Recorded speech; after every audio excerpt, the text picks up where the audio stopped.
زندگی یہ نہیں ہے کسی کے لیے، زندگی ہے نبی کی، نبی کے لیے۔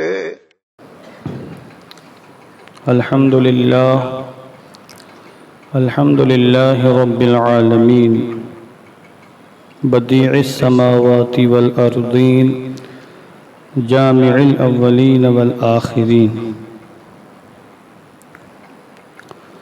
والصلاة والسلام على سید الانبیاء والمرسلین وعلى آلہ الطیبین الطاہرین واصحابہ المطہرین ومن اتبعهم بإحسان إلى يوم الدين۔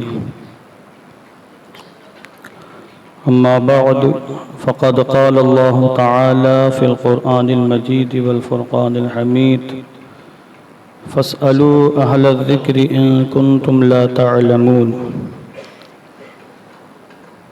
وقال سيدنا رسول الله صلى الله تعالى عليه وسلم: وَإِنَّ الْعَالِمَ يَسْتَغْفِرُ لَهُ مَنْ فِي السَّمَاوَاتِ وَالْأَرْضِ وَالْحِيتَانُ فِي جَوْفِ الْمَاءِ۔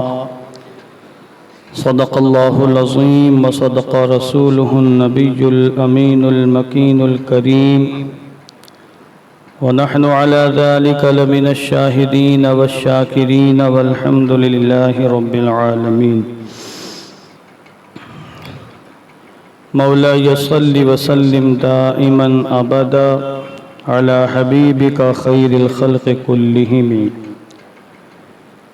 هو الحبيب الذي ترجى شفاعته لكل هول من الأهوال مقتحم، فهو الذي تم معناه وصورته ثم اصطفاه حبيبا بارئ النسم،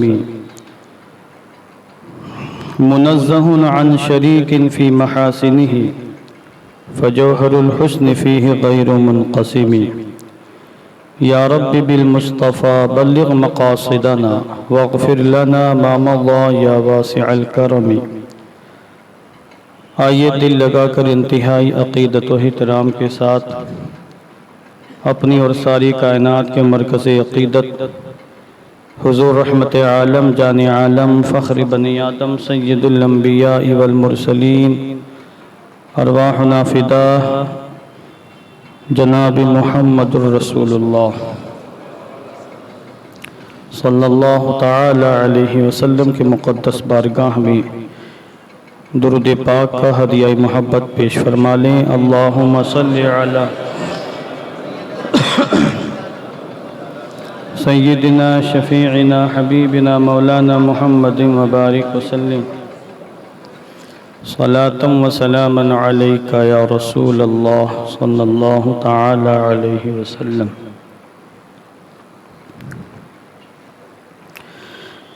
اللہ تعالیٰ کے فضل و کرم اور اس کی توفیق و عطا سے آج ہم اس کی بارگاہ میں حاضر ہیں، نماز جمعہ کی برکتیں حاصل کرنے کے لیے۔ دعا کرتا ہوں کہ اللہ عز و جل ہم سب کی حاضری قبول فرمائے اور ہمارے سجدوں کو ہماری بخشش کا نجات کا وسیلہ بنائے۔ آج دنیا بھر میں مختلف قسم کے فتنے کئی شکلوں میں جلوگر ہیں، رونما ہو چکے ہیں، اور یہ قیامت کی بڑی نشانیوں میں سے ایک نشانی ہے کہ صبح و شام نئے فتنے ظاہر ہوں گے۔ اور آج بھی فتنے، جب سے سوشل میڈیا آیا ہے، پینترے بدل کے، شکل صورت بدل کے ہمارے سامنے آ رہے ہیں۔ بالخصوص وہ نوجوان جو دین سے دور ہیں اور دین سیکھنا بھی نہیں چاہتے اور ان کے گھروں میں دینی ماحول بھی نہیں ہے، ایسے نوجوان ان فتنوں کی زد میں آتے ہیں اور ان فتنوں کے اثرات ایسے نوجوانوں پر مرتب ہوتے ہیں۔ ایمان کی دولت بسا اوقات ضائع ہو جاتی ہے اور ان کو بھنک تک محسوس نہیں ہوتی۔ وہ خود کو مسلمان سمجھتے ہیں اور نماز وغیرہ بھی پڑھتے ہیں، مگر ایمان ان کا رخصت ہو چکا ہوتا ہے۔ اس لیے آج سوشل میڈیا پر جو لوگ بھی علماء کی شکل میں یا پروفیسرز کی شکل میں یا کسی بھی شکل میں بیانات جاری کر رہے ہیں، آنکھ بند کر کے ان کے بیانات نہیں سننے چاہیے جب تک کہ ان کی شخصیت بالکل قابل اعتماد نہ ہو جائے۔ ایمان بچانے کا یہ ایک بہت مضبوط نسخہ ہے جو ہمارے علماء نے، ہمارے اسلاف نے دیا ہے۔ لوگ یہ سمجھتے ہیں کہ جو شخص فٹافٹ انگلش بول رہا ہے، جس کو اردو بھی نہیں آتی ہے، عربی تو چھوڑیں آپ، فارسی نہیں آتی ہے، عربی مآخذ کو پڑھ نہیں سکتا ہے، عربی کتب کا حوالہ نہیں دے سکتا ہے، جس کی پوری کائنات انگلش ہے یا اردو ہے، اور اردو میں بھی ما فی الضمیر کو ادا نہیں کر پاتا، بس چب زبانی ہے، بولنا آتا ہے، اپنی بات کو پیش کرنے کا ہنر آتا ہے، لوگ سمجھتے ہیں کہ یہ بہت قابل آدمی ہے، فلاں پروفیسر صاحب ہیں، فلاں ڈاکٹر صاحب ہیں، فلاں ایسے ہیں، فلاں ویسے ہیں۔ اور ایسے نوجوان لوگ علماء کی باتیں سننے میں کراہیت محسوس کرتے ہیں، اس کے کئی وجوہات ہو سکتی ہیں، اس پر میں نہیں جاتا ہوں، اور ایسے لوگ شوق سے، بڑے چاؤ سے، بڑی لگن سے، بڑی محبت سے گھنٹوں کے لیکچر ایسے لوگوں کو سن لیتے ہیں جو دین کے نام پر بکواسیں کرتے ہیں۔ ابھی چند دنوں پہلے میں نے کئی ایسے سوشل میڈیا پر چھوٹی چھوٹی کلپیں ہم نے سنی ہیں فتنہ گروں کی۔ ابھی جب مدینہ منورہ میں تھا تو وہاں بھی ایک صاحب نے ہمارے پاس اخبار کا تراشا فوٹو بھیجا، جس میں یہ لکھا ہوا تھا کہ کرلا میں ہونے والا گوہر شاہی فرقے کا پروگرام رد کیا گیا۔ بڑی خوشی مسرت حاصل ہوئی، اور جن لوگوں نے اس پروگرام کو منعقد ہونے سے روکا، کاوشیں کی، کوششیں کی، سب قابل مبارکباد ہیں۔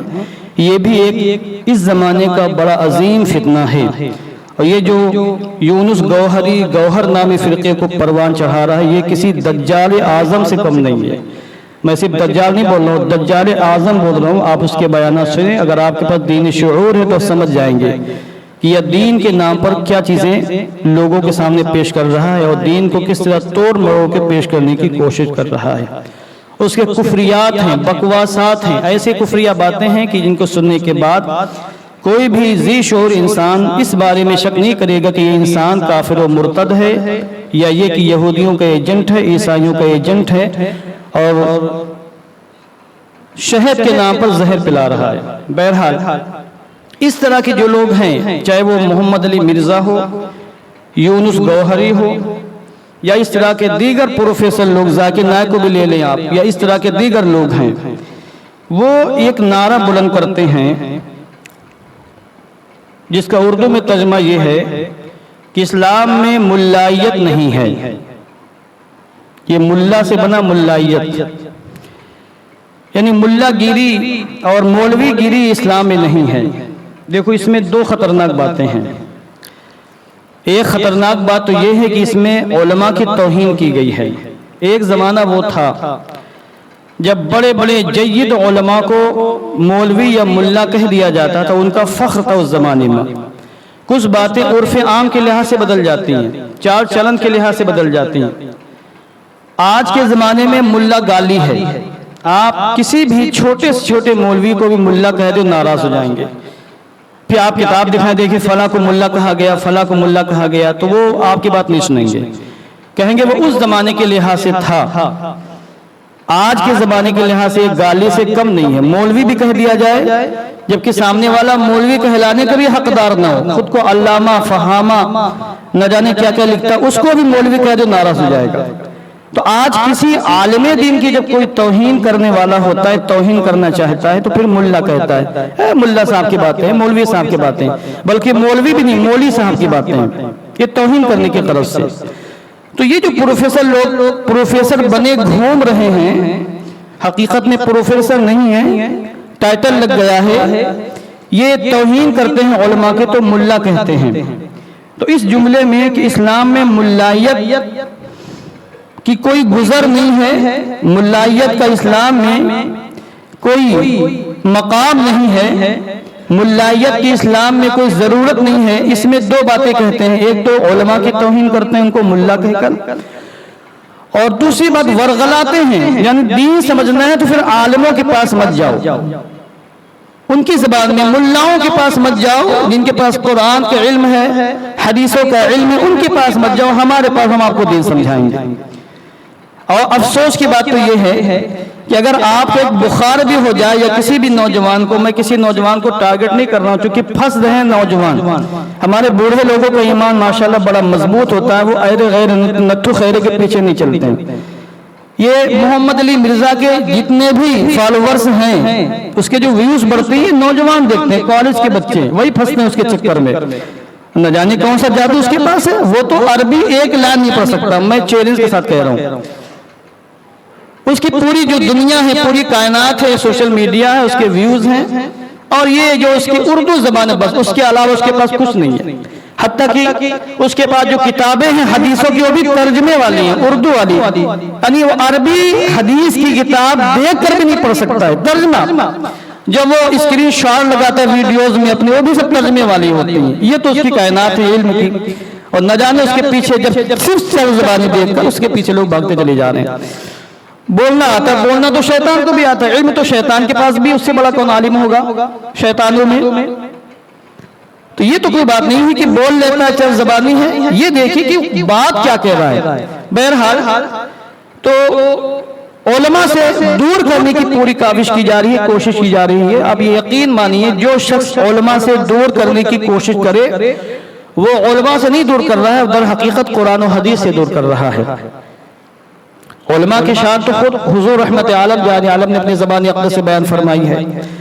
تو میں عرض یہ کر رہا تھا، افسوس یہ کسی کو کوئی بخار آ جائے تو پھر کسی جھولا چھاپ ڈاکٹر کے پاس نہیں جائے گا دوا لینے کے لیے، اگرچہ اس کو پتا ہو کہ بخار میں یہ دوائی لی جاتی ہے، سر درد میں یہ ٹیبلٹ لی جاتی ہے، فلاں بیماری میں یہ ٹیبلٹ، مگر جائے گا کسی اچھے ڈاکٹر کے پاس، کسی سند یافتہ ماہر ڈاکٹر کے پاس جائے گا، اس سے مشورہ لے گا، وہ جو کہہ دیں گے بس آنکھیں بند کر کے ان کی بات پہ یقین کریں گے، جا کے دوا لے کر کھا کر چپ مار کر لیٹ جائیں گے، کسی سے کچھ نہیں پوچھیں گے، کیونکہ وہ اس فیلڈ کا آدمی ہے جس سے دوا لی ہے، جس سے مشورہ دیا ہے۔ مگر دین کے معاملے میں لوگ دین سیکھنے ایسے لوگوں کے پاس جاتے ہیں جو دین کے فیلڈ کے نہیں ہیں، جن کے پاس خود دین نہیں، جن کے پاس قرآنی علوم نہیں ہیں، جن کے پاس علوم بلاغت نہیں ہے، جو نہیں جانتے کہ علم معانی کیا ہے، علم بیان کیا ہے، علم بدیع کیا ہے، علم صرف کیا ہے، علم نحو کیا ہے، علم فقہ کیا ہے، علم اصول فقہ کیا ہے، علم اصول حدیث کیا ہے، علم اصول تفسیر کیا ہے۔ یہ وہ علوم ہیں جو یہ لوگ سرے سے جانتے تک نہیں ہیں، نام بھی نہیں سنا ہوگا، پڑھنا تو بہت دور کی بات۔ ان علوم کو پڑھنے کے لیے دسیوں سال مدرسوں میں جھک ماری کرنی پڑتی ہے، کوشش کرتی ہے، کاوش کرنی پڑتی ہے، جانسوزی کرنی پڑتی ہے، دماغ سوزی سے کام لینا پڑتا ہے، تب جا کے یہ علوم اللہ عطا فرماتا ہے اور بندہ ماہر ہوتا ہے، اور قرآن و احادیث کے علوم اس کے سامنے بالکل واضح ہو جاتے ہیں، اور قرآن و حدیث کے معانی اس کے سامنے واضح ہو جاتے ہیں۔ اب یہ لوگ کہتے ہیں کہ دیکھو بھائی دین کا سمجھنا سیکھنا بہت آسان سی بات ہے، لہذا کسی مولوی کے پاس جانے کی ضرورت نہیں ہے، اسلام میں ملائیت کا کوئی مقام نہیں ہے، آپ خود دین سیکھیں، خود دین سمجھیں۔ خود میں نے ذاکر نائک کے کئی ایسے بیانات سنے، جب وہ انڈیا میں تھا بھگا دیا گیا یہاں سے، پابندی لگ گئی، اچھا ہوا، دائرہ کافی حد تک کم ہوا اس کا، تو وہ خود یہ کہتا تھا کہ بھئی قرآن سیکھنا ہے، قرآن اٹھائیے ترجمے کے ساتھ پڑھیے، کسی مولوی کے پاس کیوں جاتے ہیں؟ اب اس سے کہا جائے بیوقوف، ترجمہ بھی تو مولوی کا ہے، ترجمہ آسمان سے نازل ہوا ہے، کہتا ہے حدیثیں اٹھائیے پڑھیے اور سیکھیے، کسی کے پاس جانے کی ضرورت نہیں ہے۔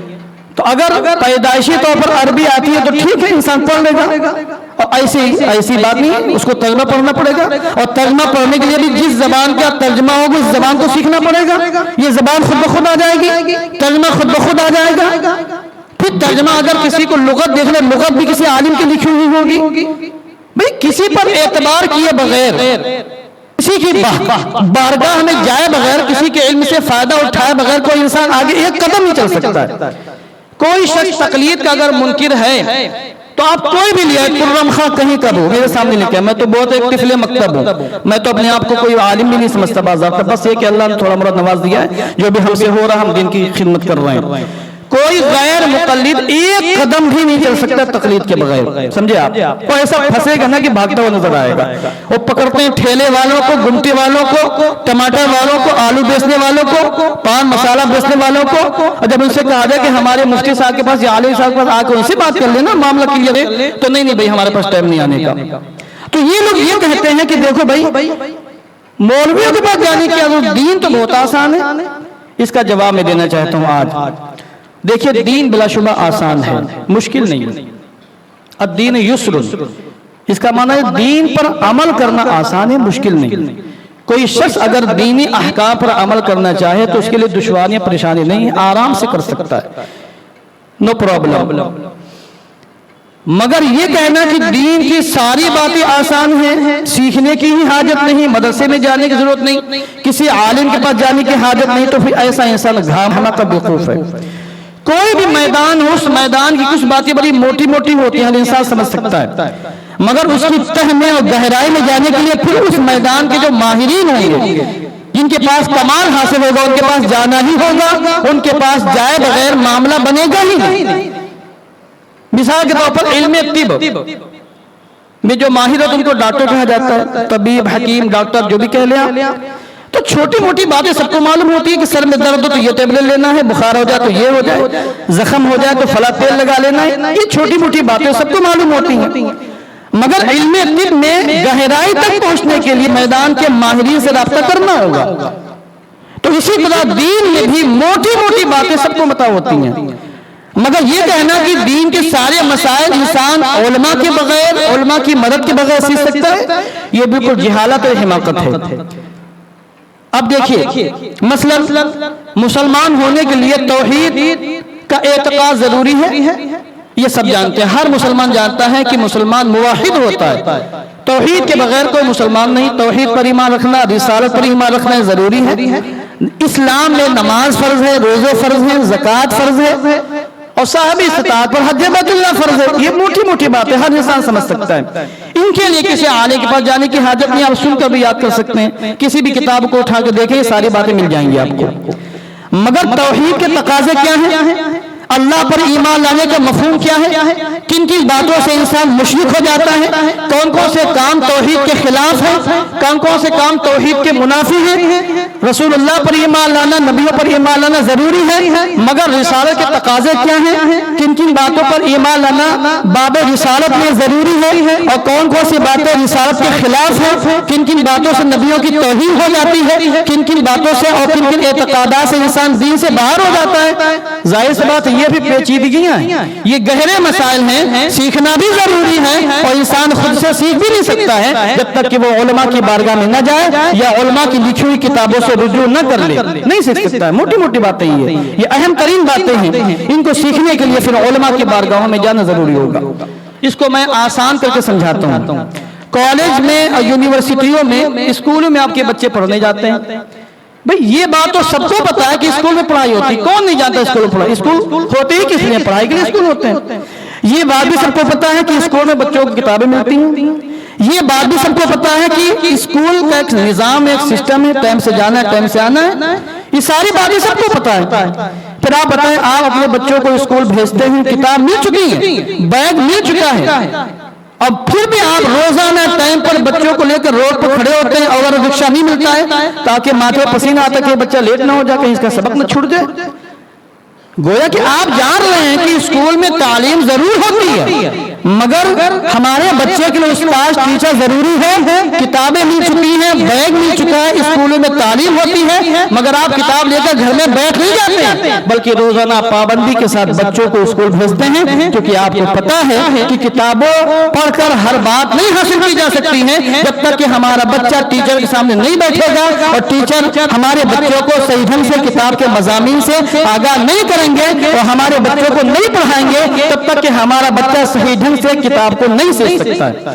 اگر ایسا ہو جائے کہ ہر چیز انسان خود سے پڑھ لے سمجھ لے، تو پھر یہ اسکول بند کر دیے جائیں، کورٹ کچہریاں بند کر دیے جائیں، چونکہ کورٹ کچہری کی چھوٹی موٹی باتیں سب کو معلوم ہوتی ہیں، مگر جب کوئی کیس پھنستا ہے تو وکیلوں سے مراجعات ہوتی ہے، وکیلوں کے مشورے لیے جاتے ہیں، ان سے بات چیت کی جاتی ہے، تو ان کو بند کر دیا جائے۔ پھر اس کا مطلب اسکولوں کو بند کر دیا جائے، جس طرح یہ لوگ بکواس کرتے ہیں مدرسوں کو بند کر دیا جائے۔ علماء کی کوئی حاجت نہیں، ہر انسان دین سیکھ سکتا ہے، ہر انسان دین کو سمجھ سکتا ہے، دین آسان ہے۔ تو یہ لوگ جو ہیں اصل میں عالم نہیں گھامڑ، پروفیسر نہیں جاہل، ڈاکٹر نہیں احمق اور گوار جو اس قسم کی باتیں کر رہے ہیں، یعنی ان باتوں کا انکار کر رہے ہیں جن باتوں کا کوئی گھامڑ سے گھامڑ شخص بھی انکار نہیں کر سکتا ہے۔ بھری دھوپ میں سورج نکلا ہوا ہے، سب لوگ دھوپ دیکھ رہے ہیں، اور پھر کو کہ سورج کو کوئی وجود ہی نہیں ہے، تو آپ کیا کہیں گے ایسے انسان کو؟ تو بہت مشہور جو باتیں ہیں وہ انسان سیکھ سکتا ہے۔ مگر قرآن و حدیث کے تہ میں جا کر احکام شرعیہ کو سیکھنے کے لیے علماء کے پاس جانا ہوگا. اتنا انسان سمجھ سکتا ہے کہ نماز فرض ہے. اب تو حالات ایسے ہیں کہ نماز کی فرضیت بھی علماء کے ذریعے معلوم ہوتی ہے، کیونکہ ماں باپ بچوں کو نہیں بتاتے کہ دین کی بنیاد کتنے باتوں پر ہے. جب بچہ مدرسے میں جاتا ہے اور اس کو رٹایا جاتا ہے کہ بیٹا دین کی بنیاد توحید پر ہے، نماز پر ہے، روزے پر ہے، زکوٰۃ پر ہے، حج پر ہے، اتنی باتوں پر ہے، تب بچے کو معلوم ہوتا ہے کہ دین کی بنیاد ان باتوں پر ہے. تو بیسیکلی جو باتیں وہ بھی علماء کے ذریعے معلوم ہوتی ہیں. نماز کے باقی مسائل چھوڑ دیں آپ. نماز میں کتنی باتیں فرض ہیں، کتنی باتیں واجب ہیں، کتنی باتیں سنت ہیں، کتنی باتیں مستحب ہیں، کب تک سجدہ سہو واجب ہوتا ہے، کب واجب نہیں ہوتا ہے، کون کون سی باتیں نماز میں حرام ہو جاتی ہیں، کن کن باتوں سے نماز ٹوٹ جاتی ہے، کن باتوں سے مکروہ ہو جاتی ہے. یہ ساری باتیں اس وقت تک نہیں حاصل ہو سکتی ہیں جب تک لوگ علماء کی بارگاہ میں نہ آ جائیں، علماء کی کتابیں نہ پڑھ لیں، مدرسوں میں داخلہ نہ لے لیں، یا گھر کا ایسا دینی ماحول ہو کہ گھر ہی میں ان کے باپ عالم ہو یا ان کا بھائی کو عالم ہو، تبھی باتیں حاصل ہو سکتی ہیں. تو اس لیے یہ کہنا کہ اسلام میں ملائیت کی کوئی گنجائش نہیں ہے، یہ بالکل دل میں سورج کے انکار کرنے جیسا ہے. گنجائش کا اسلام میں علماء کی وہ حیثیت ہے کہ خود آقا دو عالم نور مجسم صلی اللہ علیہ وسلم نے ارشاد فرمایا ہے فقیہ اشد علی الشیطان من الف عابد، کہ ایک فقیہ اتنا زبردست ہوتا ہے کہ شیطان کو 1000 عابدوں سے، اللہ اللہ کرنے والوں سے وہ تکلیف نہیں ہوتی ہے جو تکلیف فقط ایک عالم دین سے ہوتی، فقیہ سے حاصل ہوتی ہے. آقا دو عالم نور مجسم علیہ الصلوۃ والتسلیم سے سوال ہوا، حضور دو شخص ہیں، ایک عالم ہے ایک عابد ہے. عالم ایسا جس کے پاس علم دین ہے اور فرائض پر عمل کرتا ہے، بہت زیادہ نفلی عبادت نہیں کر پاتا. عابد ہے علم دین نہیں مگر نفلی عبادتیں بہت اس کے پاس ہیں، ذخیرہ. چونکہ یہاں عابد عالم کے مقابلے میں ہے، اس کا مطلب وہ عابد جو عالم نہ ہو، وہ عالم جو بہت بڑا عابد نہ ہو مگر عالم ہے، فرائض پر عمل کرتا ہے، حرام کاریوں سے بچتا ہے. حضور بتا ان دونوں میں کون افضل ہے، عالم افضل کہ عابد افضل ہے؟ اگر بات یہی ہو کہ اسلام میں ملائیت کی گنجائش نہیں ہے تو حضور کہہ دیتے ہیں ارے بھائی کیا عالموں کی باتیں کرتے ہو؟ معاذ اللہ. حضور نے فرمایا فضل العالم علی العابد کفضل علی ادناکم، تم عابدوں پر عالموں کی فضیلت کی بات کرتے ہو. دونوں میں کوئی موازنہ ہی نہیں ہے. جس طرح میری فضیلت تم میں سے کمتر درجے کے مسلمان پر ہے، اسی طریقے سے عابد پر اللہ نے عالم کو فضیلت عطا فرمائی. یہ خود حضور نے بیان فرمایا. اگر روایتیں پیش کروں تو ایک دو روایتیں نہیں، نہ جانے کتنی روایتیں ہیں، کتنی احادیث کریمہ ہیں. اس پر باقاعدہ محدثین نے مستقل گفتگو کی ہے اور کتاب العلم کے نام پر باقاعدہ ان تمام روایتوں کو جمع کیا. یہ بکواسیں کرتے ہیں جتنے بھی لوگ اس قسم کے ہیں. اگر آپ کو اپنے ایمان سے محبت نہیں تو ان لوگوں کی باتیں سنیں جا کر. اگر آپ ایمان کی اہمیت کو سمجھتے ہیں تو ان لوگوں کی باتیں نہ سنیں، علماء حق کی بارگاہ میں جائیں، وہ جو باتیں کہیں ان کو آپ سماعت فرمائیں اور ان پر یقین کریں. علماء حق کی بات کر رہا ہوں. اب آپ دیکھیں آج جبکہ دنیا کہاں سے کہاں پہنچ گئی ہے، لوگ خود غرض ہو گئے، مطلب پرست ہو گئے. لاک ڈاؤن کے بعد تو فیس لوگوں کی بڑھ گئی ہے، ہر چیز کا ریٹ بڑھ گئے ہیں. ابھی میں مکہ المکرمہ اور مدینہ منورہ جانے کا شرف ملا. ابھی 2018 میں جب میں حج بیت اللہ کے لیے گیا تھا، ٹیکسی والے 10 12 15 ریال میں مسجد عائشہ لے جاتے تھے، واپس لے آتے تو اسی ریٹ میں. ابھی گیا ہوں تو 50 ریال، اس سے کم پہ بات ہی نہیں، 50 ریال آنے جانے کے دونوں کی. اب ان سے بحث کرے تو 40 پہ آ جاتے، 40 سے کم میں کوئی تیار نہیں ہوا. کئی بار جانا ہوا 40 ریال فقط، خلاص آخر، یہ آخری ریٹ، اس سے کم نہیں ہوگا. مہنگائی کس قدر بڑھ گئی، ہوٹلوں کا ریٹ بڑھ گیا، ہر چیز وہاں مہنگی ہو گئی. جبے بھی مہنگے ہو گئے. یہ جبہ پہنے ہو ابھی 100 ریال کا ہے، اصیل کمپنی کا. اس سے پہلے وہ 70-75 ریال میں جبے مل. میں نے بڑی اس سے بحث کی اور مول بھاؤ کرنا سنت رسول اکرم، میں نے مول بھاؤ کیا، کم نہیں کیا، 1 ریال بھی اس سے کم نہیں کیا کہ اس سے کم ہو ہی نہیں سکتا. آخری ریٹ ہے. اب مجھے لینا تھا تبرکن، میں لے کے آیا. تو آپ دیکھیں مطلب مہنگائی خود غرضی کا زمانہ ہے. آج لوگ مشورے کے پیسے لیتے ہیں، مشورے کے بھی کیا بولتے ہیں انگلش میں، ایڈوائز فی بولتے ہیں غالباً اس کو، مجھے انگلش نہیں آتی ہے. تو مشورہ لینا ہے تو پیسے دیجیے. آپ کسی ڈاکٹر کے پاس مشورہ لینا 500-600 1000 سے کم نہیں لیتے ہیں مشورے کے. باقی دوا لکھ کے دیں گے، آپ جائیے میڈیکل سے دوا لیجیے. لوگ خوشی خوشی مشورے کے 500-1000 دے دیتے ہیں اور دوا لیتے ہیں کہاں جا کر کے.